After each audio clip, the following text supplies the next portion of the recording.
Good afternoon. Just a quick injury update. DJ Foster, unfortunately, tore his MCL and ACL, and then Arthur Moats has a sprained MCL, and everyone else is just pretty much day to day, just a few nicks, and they should be out there this week and ready to go on Thursday night. And with that, I'll take questions. Is Moats timetable type thing for that to stay? Roughly maybe 2 to 4 weeks, so that's what we're looking at right now. What does DJ's injury mean to that running back room, especially in terms of TJ Logan? Obviously, those guys were battling for spots. Well, just personally for him, really disappointed and saddened for him because he had a great training camp. He was performing well, doing some great things. Even on special teams, he was standing out there as well.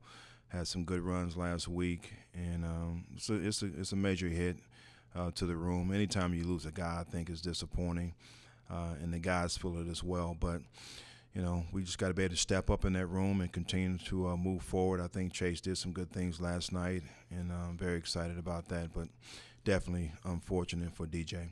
TJ Logan, what have you learned about him since you've been here? Well, again, he showed some of the things that he showed in college. I know he had a limited role there, but when he was on the field, very explosive. He has the speed to take it the distance, which you saw last night. He gives you some flexibility in the kicking game, from a standpoint of return guy. So he's been doing some good things. He's been flashing. So now he's going to have some more opportunities to step up. What did you see in Christian Kirk's college film, and since he's been here, any surprises about him as a player? Only surprise that I have about him is something that I didn't see on a day-to-day basis, the work ethic, the attention to details. Everything that he does is full speed. And the things that he's doing now is the things that we saw on film. He's very explosive, very elusive when he gets out in space, has a knack to be able to catch the ball in traffic and can play inside as well as outside. So the things that really stand out is the things that I didn't know. This deluge of opponent turnovers, which has got to be almost unprecedented. How much of that is preseason football, and how much of that is just how much you're emphasizing taking the ball away? I think is really the standard that we've set. It's what we emphasize and is what we teach and what we preach as coaches, taking the ball away. We create drills for that Coach Holcomb and the defensive staff work on that daily. The things that we do during practice, picking up loose balls. And when we do get an interception, it's the mindset of scoring. So you see guys run all the way to the end zone. And I just finished showing the team the interception that Patrick had, and I backed it with the interception that he had in practice on the exact same sideline. So, I always say in order to do something in the game, you got to first do it in practice. And this guy's practicing at a high level, very talented, as we all know. We know what he can do. But his attention to detail, he's loving football right now. He's really taking command of that room, being a lead on the defensive side of the ball. So I'm excited about the things that he's doing.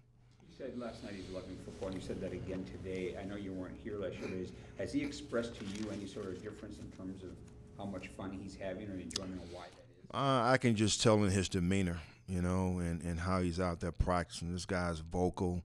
He's getting everybody else going. He's talking about the little things on the field, pre-snap.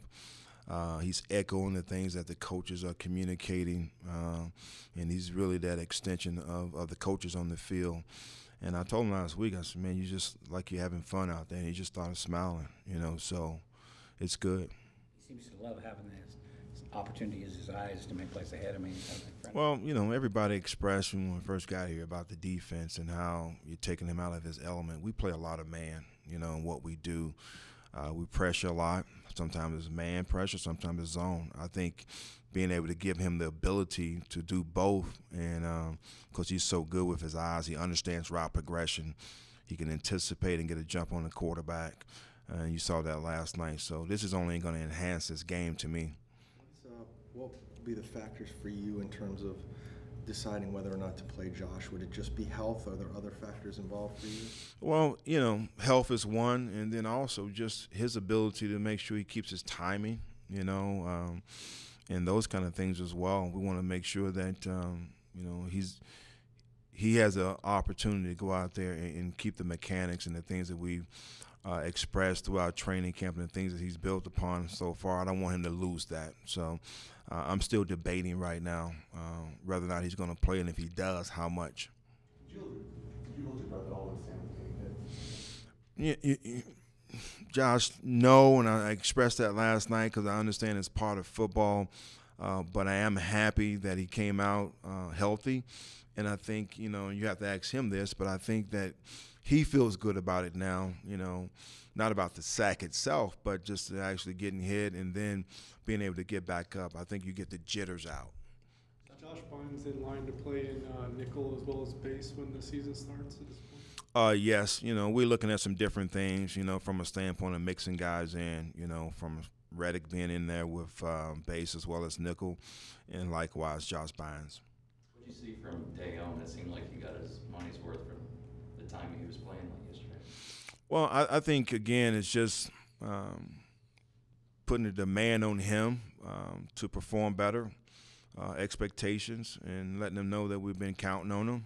And he's going to be a major part of our success this year. And, he's been hurt a little bit, so that had a setback. But I thought he responded to the coaching, and he went out there and performed well last night and did some good things. He's played a lot of different positions the last few years. Is that the main thing, is mentally for him understanding everything at this linebacker position? I think so. Because he has the skill set. We know that. Very talented guy, first-round draft pick. But I think, just with the transition of the 3-4 to 4-3 and commanding the huddle and understanding exactly what everybody around you is doing, that's where it starts, because he is the quarterback, on the defense. Going back to Patrick, what was that conversation like about you want your corners to be physical and tackle? Have you seen a difference in Patrick this year than previous years? Well, I think again, just setting the standard and what we believe in, what I believe in, what I'm used to. I think this league is all predicated off your running back is better than the corners, and they're going to crack support and say, i.e. David Johnson is better than your corner. But our guys here understand, and that demand was put on them from day one. We're going to block at the receiver position, and our corners are going to come up and tackle. So, again, he has responded. He's completely bought in to the things that we believe in, and he's out there executing. Coach, is it a priority to be an elite tackling team? Has that gotten better over this first few weeks of the preseason now? I think it has. I think, Greg, is always ongoing. I think you have to continue to emphasize and talk about it daily. But the guys have gotten better, as we did this past week with our run fits. But, taking the grass, as I call it, understanding your leverage position, knowing the guy beside you is there so you don't overrun it. I think it's all about communication as well. So I'm pleased where we are. Can we still get better? Yes. I was looking at the aggressiveness and the physicality and the new rules about tackling. How's that taking you guys? You know what? It's ongoing from a teaching standpoint, because everything is so fast out there, and you find yourself in awkward positions to where all of a sudden now the offensive guy may duck his head, and all of a sudden now you find yourself with a head-on collision. So it's going to happen, but I think from a teaching standpoint, we just got to continue to emphasize that, coaches. And as part of my deal today to get the season preview done, I had to look up some statistics. And Las Vegas says 120 to 1 to win the Super Bowl and 6 wins. What do you think of those kind of? I don't really bet or gamble, so I wouldn't even know about those odds. But yeah, and that's great. And from day one, April the 3rd, I talked to the guys about our vision and the expectations. So outside of that team meeting room, a lot of people aren't giving us a chance. And I said I'm probably looking at quite a few of them. And that's fine as well. But, we're going to continue to emphasize the details, the fundamentals, the technique, and go about our business each and every day to put ourselves in position to hopefully, number one, win our division. And then from there, we'll talk about everything else. How Coach, what? None of it. None of it. Steve and I haven't even talked about that. You know, I know you probably say there's some obvious guys, of course, but I think a lot goes into it. Even with this last preseason game, how things can shape out. You know, you look at a guy like DJ that just went down, so all of a sudden now where you may think a position was settled at the running back, all of a sudden now things open up. So who knows? Who knows what can happen? What were some of the things you didn't like about that? Turnovers kind of mask maybe some things. Well, I think, again, just as we talked about, we got to improve on getting off the field on third down, you know. And excuse me, I take that back. We got to improve on, you know, moving the chains on third down. I thought defensively we did a great job on third down, but we got to improve on offense for us moving the chains. And 62 yards passing is not good enough. We had too many drop balls. We got to take advantage of our opportunities, and we need to improve in that area. We ran the ball well, which was great, but tackling late in the game showed up on the defensive side of the ball. And as I said before, we missed opportunities right there to end the game. Is Brandon Williams okay, and what do you want to or need to see out of him in this last game? Well, I feel like he definitely needs to play, you know, and just to be able to get out there and, again, just be a part of a live game situation going against a different team and, you know, putting yourself in those positions, even on special teams. So hopefully he's able to play this week. You know, he's still dealing with the ankle, but we'll see how things go. Thanks. Coach, are you using this week as kind of a dress rehearsal for when you guys have a Thursday night game later in the season, or is that still kind of far off? No, it's not far off at all. And pretty much from a coaching standpoint and how we will operate the week, and we talked about this, it is a dress rehearsal. The only difference is we'll come back today and we'll actually have a walkthrough, and then the rest of the week will be the same, and the opponent will be the same. So that's good as well. Kyle, that was very nice of you letting her go. How much weight will this final preseason game carry when it comes to some of these guys that are on the bubble of trying to make the team? Does it mean a lot, or is it more about the whole body of work all the way through? Well, it's the whole body of work, but even the last preseason game can make a difference, you know, particularly when guys are very close, which we have quite a few guys that are close. So, again, you know, they'll make that final decision on how they perform. We don't see Sam again to the regular season. How do you like where he's at right now? I think he's in a good place, particularly, again, not trying to emphasize the mere fact that he got sacked and he got hit. I don't like that part, but I think personally he understands now, okay, boom, I'm okay. I can deal with this kind of deal. So I'm excited about that. You know, you look what he did last week, and then coming back this week, again, I thought he made some great throws. We just got to make sure that we execute and catch the ball. What do you like about the offensive line, Coach? I just love, number one, the continuity that they're playing with up front. And I'm very excited about Mason. You know, I was disappointed personally for AQ and really for our team.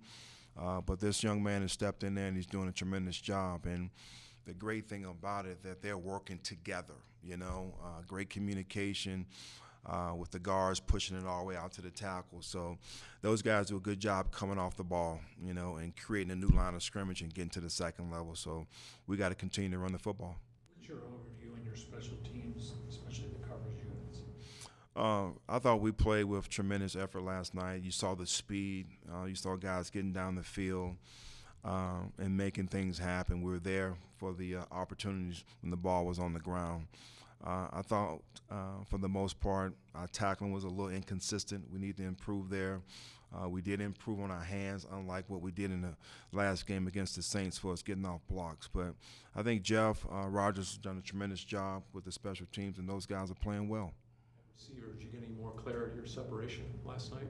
At receiver, did you get any more clarity in that? No. It was hard to do when you just only have a very limited number of opportunities there and not a lot of yardage. So hopefully we can get some things accomplished this week. Thanks, Coach. Thank you, guys.